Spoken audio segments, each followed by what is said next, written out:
Hi guys! Mag-ihaw tayo ng cream dory. Yan.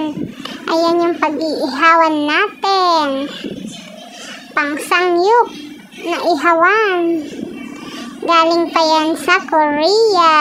Made in Korea. Magandang klase, makapal. At yan na nga. Nailagay ko na yung cream dory, asin at paminta. Ang bango niya guys. Ayun o. Lumalabas yung mantika niya sa sobrang taba ng isda.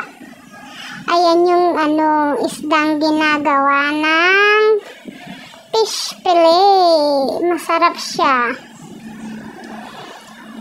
High omega 3. Low fat.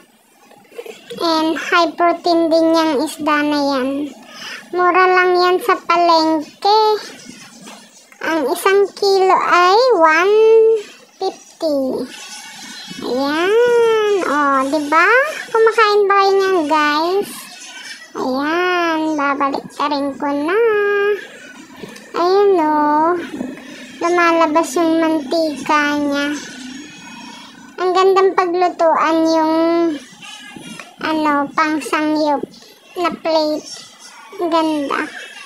Hindi dumidikit. Thank you sa nagbigay. Happy lunch to everyone. Seriously, try yung bumili at kumain yan. Masarap. Lalo na pag pinirito. Parang baboy yung taba niya.